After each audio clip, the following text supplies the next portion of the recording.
Bonjour, c'est Judith d'Astrologie et compagnie. Je vais vous parler de la pleine lune en Capricorne, une pleine lune très particulière, une deuxième pleine lune en Capricorne pour le mois de juillet et pour le cycle du Cancer.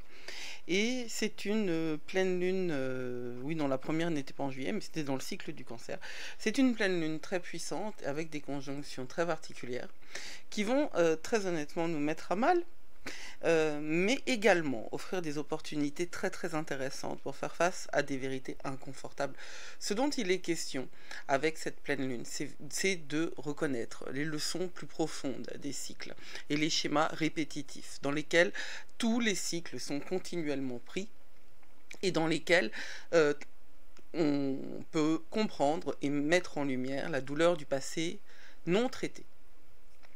Quand bien même on penserait que c'est traité, eh bien, ça ne l'est pas complètement. C'est ce que va nous montrer cette pleine lune en Capricorne. Elle va nous indiquer, elle va montrer du doigt ce qui doit encore être pris en considération.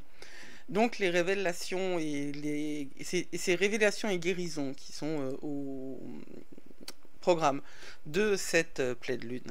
Alors en général, tout le temps, la pleine lune, c'est le moment où la lumière du soleil illumine pleinement la lune, et cela nous permet de prendre conscience de quelque chose qui est généralement inconscient, caché à notre vue. La lune s'occupe des émotions, elle s'occupe de l'inconscient. Dans le tarot, dans le Rider-Waite-Smith, la lune, c'est les illusions. Eh bien, au moment de la pleine lune, l'action conjuguée du soleil et de la lune nous permet d'avoir un éclairage même sur ce que nous ignorons ou sur ce que nous préférons ignorer inconsciemment, sur ce que nous ne voyons pas. Je rappelle que cet éclairage, c'est une opposition et que parmi les aspects astrologique, c'est-à-dire parmi les angles géométriques entre les planètes ou les corps célestes en général, l'opposition n'est pas un aspect positif. Enfin positif, c'est pas un aspect facile. Hein. Une opposition, c'est ce que ça dit, une opposition. C'est l'un en face de l'autre. Ce sont deux choses qui s'opposent, qui regardent dans des directions opposées, donc qui ne vont pas, comment dire, intrinsèquement, qui ne vont pas dans le même sens. Le soleil et la lune, ce sont aussi des deux polarités bien différentes. Et puis, ça met en œuvre des signes qui sont aussi sur une balance de polarité. Là, en l'occurrence, c'est Cancer-Capricorne, et c'est toujours comme ça, hein, l'énergie de la pleine lune. C'est à ce moment du mois que nous avons l'occasion de voir quelque chose que nous ne pouvions pas voir auparavant, ou que nous ne voulions pas voir. Et on peut se voir nous-mêmes sous un nouveau jour, et voir notre réalité plus clairement aussi. Et ça, c'est pour cela, en général, que les émotions sont exacerbées lorsque la lune est pleine. Ce qui n'est pas résolu remonte à la surface pour être libéré et éliminé tout au long de la seconde moitié du cycle lunaire, tandis que l'élan énergétique diminue à mesure que la lune décroît. Et à ce sujet, au moment de la pleine lune, je préconise, et je ne suis pas la seule, on préconise de faire des rituels de libération et de gratitude. Alors la gratitude, parce que somme toute c'est la mayonnaise qui fait tout qui fait tout passer, ou si c'est le sucre qui aide la médecine à couler, comme chantait Mary Poppins, mais dans la version originale il y a très très très longtemps. Mais la gratitude c'est essentiel. La libération, oui, parce que sous cette lumière là nous avons énormément de choses à sous la lumière de la pleine lune, on a beaucoup de choses à vivre. Alors, cette pleine lune en Capricorne va mettre une fois de plus les projecteurs sur cette polarité Cancer-Capricorne. C'est un voyage de maturation. Parce que cette polarité, c'est l'axe familial. C'est le voyage pour devenir un adulte émotionnel, et très honnêtement, c'est très difficile. C'est une des tâches, je crois, les plus difficiles à accomplir, celle d'être un adulte au sens émotionnel du terme. Il va être question, durant cette pleine lune, d'être dans la responsabilité de soi. Alors, toute pleine lune marque l'achèvement d'un chapitre. Hein, et là, c'est un chapitre de ce voyage-là. Il y a un lien étroit entre cette lune et Pluton. Nous allons le voir. Du coup, des révélations sont à attendre sur des vérités inconfortables sur nous-mêmes, dont nous n'avions pas conscience avant, évidemment. C'est très très intéressant de voir que nous allons passer par des moments, très certainement, de révélation sur soi-même. On va mieux comprendre le but de ce qui s'est passé ces dernières semaines et ces derniers mois. Et ça, moi, c'est en ça que je trouve que l'astrologie est vraiment un outil extraordinaire. C'est pour se connaître soi-même, bien sûr, hein, c'est notre carte nous-mêmes, c'est notre guidance, c'est notre blueprint, c'est notre, comment dire, définition énergétique. Évidemment, il y a d'autres manières de se connaître. Hein. Moi, je suis en train d'explorer le design humain, c'est très intéressant. Je suis encore un petit peu perplexe parce que voilà, mais l'astrologie donne aussi, elle donne pas que le moyen de se connaître maintenant, elle donne aussi le moyen de connaître les énergies qui nous entourent. Et c'est ça que je trouve fascinant, c'est de voir que ce que l'on va ressentir maintenant va éclairer ce que nous avons vécu avant. Et ça, c'est très très intéressant aussi pour grandir, parce que c'est cette notion de cycle que je trouve fondamentale et qu'on oublie un peu beaucoup. C'est un moment propice donc pour accéder à une compréhension plus profonde de notre cheminement personnel. Et bah, la vie, hein, c'est ça. Hein. La vie, c'est de voir, c'est essai-erreur la vie en vrai. Hein. On va voir ce qui fonctionne pas, on va apporter des changements, et on va apporter des changements qui très certainement étaient attendus depuis longtemps. Alors cette deuxième pleine lune en Capricorne de 2024, elle se produit à un degré qui est le degré 29, breaking point, c'est le degré anarétique. Alors, le degré anarétique, j'ai même fait une vidéo complète dessus, qui est destinée aux membres de mes programmes, mais je vais peut-être même la diffuser parce que c'est tellement un terme que j'emploie tout le temps. C'est un point puissant dans chaque signe. Quand ce point est activé par un transit ou un événement, cela indique que nous sommes à un moment où nous allons très certainement, hop là, c'est un point où nous allons très certainement terminer un processus d'apprentissage, un voyage évolutif. Ça marque un moment où les problèmes atteignent souvent un point de rupture et où tout devient plus extrême. Et quand on a dans son thème de naissance une planète qui est posée à un degré anarétique, c'est une planète qui va nous poser des problèmes dans son essence même. Hein. C'est un signe, pardon. La planète, elle est posée dans le degré anarétique d'un signe, et ça va nous poser des problèmes dans l'essence même de cette planète, donc, ou de ce signe. Parce que c'est toute l'intensité. Tout est là. Le 29 degrés, il retient tout. C'est toute l'histoire avant, quand on est au 29e degré en l'occurrence, c'est du Capricorne. C'est du Capricorne, oui, pardon, pour la pleine lune, oui, c'est le 29e degré du Capricorne. Eh bien, Neptune est également au 29e degré du Poisson. Quand on est à ce point-là, on porte toute l'expérience des 29 degrés précédents. Alors on est à la fois dans la sagesse ultime et à la fois dans une espèce de blocage parce que on a tout vu, tout compris, mais on n'a pas tout réglé. Et quand on a donc dans son thème des planètes qui sont à ce 29e degré là, on est dans cette même position là que on a tout l'apprentissage du cycle du signe, tout l'apprentissage, mais on n'a pas réglé tous les problèmes parce qu'on n'est pas complètement sage. On est humain, on est là pour apprendre. On a ce point-là qui est doublement activé, donc. Et ça va souligner ce sentiment omniprésent d'instabilité et d'incertitude, ce sentiment que on ne peut pas continuer comme on l'a toujours fait. Et cette sensation que quelque chose de grand est sur le point de changer de manière irréversible et radicale. Ça, je pense que vous l'avez aussi dans votre vie privée. On l'a sur le plan collectif, hein, à tout point de vue, de partout. Et ce changement, eh bien, pour le meilleur ou pour le pire, comment... Ça, c'est la manière dont chacun va jouer sa partition. on va s'arrêter, on va se limiter au personnel, au travail qu'on a à faire sur soi, pour que les choses puissent être positives pour nous-mêmes. Je pense que là, on a notre job à faire chacun, hein, c'est-à-dire de se prendre en charge, et comme il s'agit de maturité émotionnelle. Il s'agit, en fait, Cancer Capricorne, il n'y a pas grand-chose d'humanitaire là-dedans, hein. On n'est pas sur le collectif, là, hein. On est sur l'intime, hein. Cancer, c'est le foyer, donc c'est vraiment quelque chose Alors, c'est la mère primordiale, certainement, mais il s'agit d'une mère primordiale sur un degré de personnalité. Et le Capricorne, il a une ambition pour transmettre un héritage, mais transmettre un héritage à l'intérieur de la famille. On n'est pas sur le bien commun. On sera sur le bien commun quand on arrivera en Verseau, mais on n'est pas sur le bien commun. Alors, il y a du Verseau quand même sur cette pleine lune. Mais moi, je pense que c'est à l'intérieur de nous que les choses évoluent beaucoup. Pluton rétrograde à 0 degré du Verseau. Alors, il y a une initiation collective. Le 0 degré, ça s'appelle le degré vernal. Ce que je trouve fascinant, c'est qu'on est à la fois sur on est sur les 2 degrés critiques, avec cette pleine lune.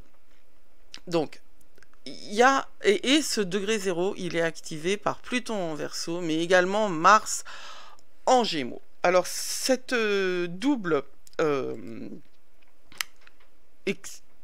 excitation du degré le plus pur, parce que là, justement, c'est l'inverse. On a laissé tomber tout l'apprentissage. Alors, on le conserve encore, hein, mais on est ce qu'on conserve, c'est la trace de l'apprentissage. C'est même pas les fleuves, c'est la trace, c'est l'expérience. Quand on arrive au degré 0 d'un signe, on a l'énergie du signe précédent. Mais de ce signe-là dans lequel on est, en l'occurrence le Verseau, il n'y a rien. Et c'est donc c'est tous les possibles qui sont là. Mars en Gémeaux, Pluton en Verseau, c'est le tout début. C'est la phase d'amorçage d'un projet ou d'une idée, d'un pur potentiel, quelque chose qui vient de commencer et dont nous ne savons rien. Et en général, quand on ne sait pas, on a peur. Alors la peur, elle nous habite. La peur, elle est là, hein. Elle est à côté de nous en ce moment. On est vraiment sur le début d'un voyage qui correspond très certainement à une initiation collective massive, un tout nouveau processus d'apprentissage. Et quand je parle de processus d'apprentissage, c'est bien de ça dont il est question. Ce n'est pas un tout nouveau cycle d'apprentissage, c'est un processus. Donc en fait, tout va changer. Même, c'est même pas que le paradigme, hein, c'est les éléments mêmes. Je veux dire, c'est pas que l'algorithme qui change, c'est les éléments qui composent l'algorithme. Et c'est la structure même des éléments qui composent l'algorithme. On est face à quelque chose qui est le grand inconnu. De toute façon, sans regarder la réalité de votre vie ou celle du collectif, quand on regarde l'astrologie de cette pleine lune, on est sur de l'inconnu absolu. C'est vraiment l'absolu inconnu. L'absolu inconnu qui, de fait, correspond à une initiation collective. Parce que quand on vit une phase d'initiation, on rentre dans l'inconnu. On accepte de rentrer dans l'inconnu. On accepte de laisser à la porte tout ce qui est de registre du connu pour aller vers quelque chose de différent et de nouveau. Et pour y arriver, comme dans tout processus d'initiation, il y a une certaine purge qui doit avoir lieu. D'abord, on doit laisser ses a priori, ses idées toutes faites. On doit laisser tout ce qui a composé notre tissu structurel, notre système de pensée, notre système de croyance, on doit le laisser à la porte. Et puis, on doit faire face à la réalité, c'est-à-dire que ce que l'on pensait comme étant déjà guéri, ce que l'on pensait comme étant déjà digéré, eh bien en fait non. Non. Alors ça, c'est un fait que nous avons tous en permanence des cycles. Hein. Et cette idée que ouais, mais j'en ai marre de devoir toujours repasser sur les mêmes choses, de devoir toujours revivre les mêmes événements et guérir les mêmes blessures. Ben non, c'est pas toujours guérir les mêmes blessures. C'est repasser sur des cycles sur lesquels on est déjà passé, certes, mais pas avec la même position, pas avec la même regard, pas avec la même énergie. Hein. Je veux dire, quand on est sur un pont et qu'on regarde l'eau couler, c'est pas la même. Du jour au lendemain, c'est pas la même. Et c'est ça qu'on doit accepter. L'acceptation, c'est un point essentiel, l'acceptation que la vie, eh bien c'est ça la maturité émotionnelle, c'est accepter que la vie nous donne des citrons et que on doit apprendre à faire de la citronnade avec plutôt que faire la gueule. Alors je suis la première moi à pas être d'accord et puis à considérer que on mérite plus que ce qui semble.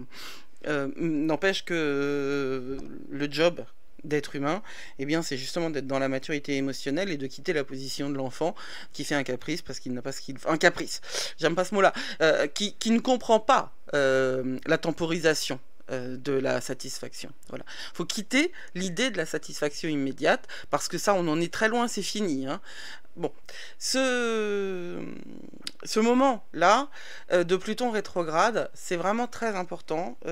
Pluton rétrograde donc à 0 degré, il est là à 0 degré du Verseau.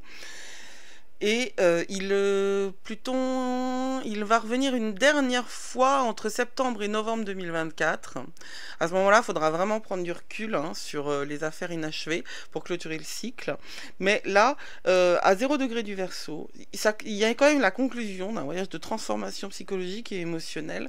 Et c'est un événement qui va éclairer notre ombre, l'ombre en général, il aurait dû y avoir une majuscule d'ailleurs, et qui va nous offrir l'occasion de prendre conscience des attachements qui doivent être libérés. De ce qui doit radicalement changer pour que nous puissions mûrir et enfin avancer. Pluton, c'est le seigneur des enfers. C'est la force de l'évolution. Pluton appelle toujours à une transformation radicale. Et la configuration astrologique actuelle met en évidence la nécessité de transformer structurellement notre réalité intérieure et extérieure. Elle ne changera à l'extérieur que quand on réussira à la changer à l'intérieur. Ce qui est mort doit mourir. Et je pense qu'on danse avec des cadavres, que ce soit sur le plan personnel comme sur le plan collectif, depuis bien trop longtemps.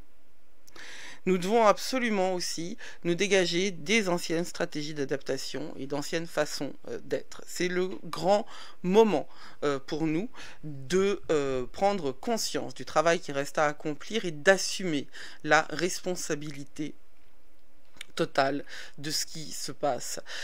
C'est vraiment ces douleurs psychologiques et émotionnelles non traitées, elles sont tout à fait susceptibles de ressurgir et elles sont tout à fait susceptibles de nous redéclencher. Hein.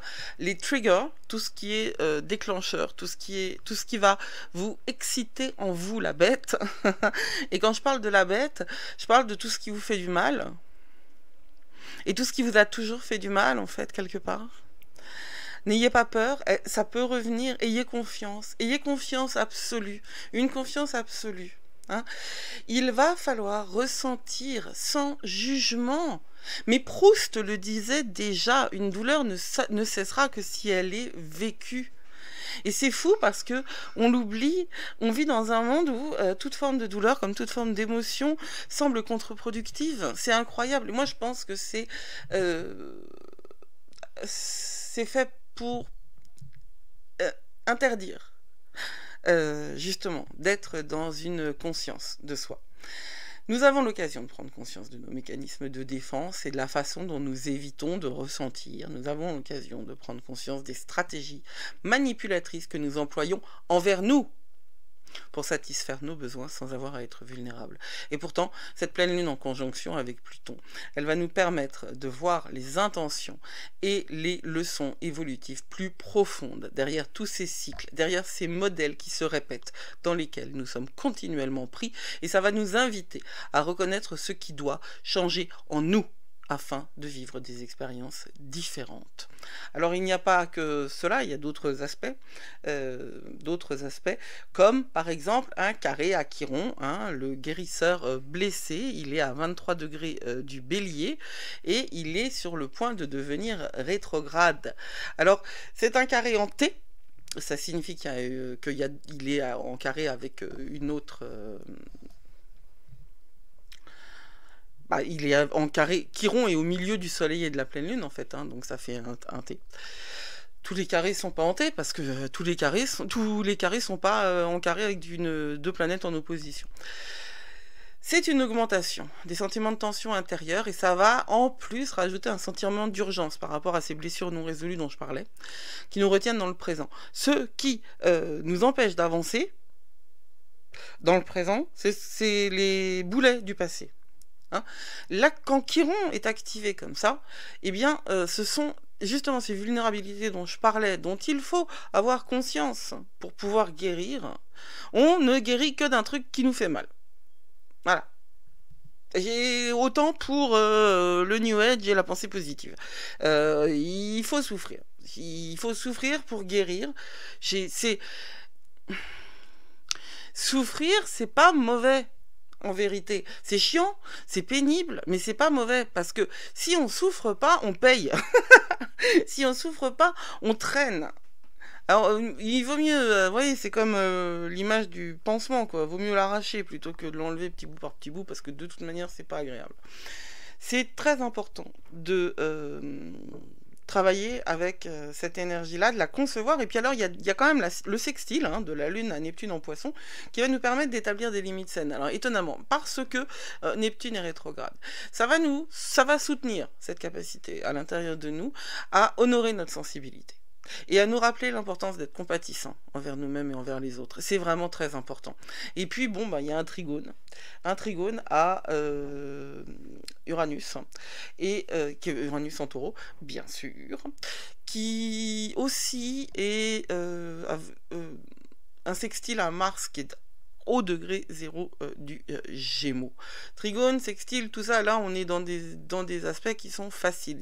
Ça va donner du dynamisme, et ça va donner de l'élan, ça va donner de la positivité. C'est-à-dire que tout le travail qu'on fait, grâce à ces aspects dynamiques et positifs-là, tout le travail qu'on fait, eh bien, il va apporter quelque chose, parce que ça va nous permettre d'explorer de nouvelles solutions aux problèmes auxquels nous sommes confrontés.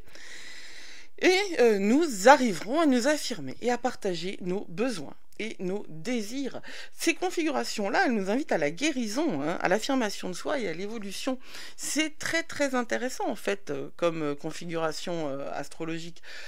Par contre, oui, il y a de quoi faire un travail perso important, hein, parce que c'est Saturne, évidemment, qui dirige cette pleine lune. Et Saturne, en poisson rétrograde, en rétrograde en poisson, le carré avec Jupiter qui sera exact en août, tout ça, eh bien, ça va nous inviter à reconnaître qu'il y a des choses que nous avons construites sur une illusion ou un délire, sur des fondations défectueuses. Ça va être une invitation à réfléchir. Et on va savoir si on est coincé dans un fantasme qui nous permet d'éviter nos responsabilités, en espérant que nous recevrons comme par magie ce que nous désirons, mais en refusant de faire le travail concret, le mundane, pour obtenir ce que nous souhaitons, on va se retrouver confronté avec la réalité. Et alors la réalité Saturn style, quoi, hein, c'est-à-dire celle qui fait mal aux gencives. Elle est nécessaire, cette confrontation à la réalité.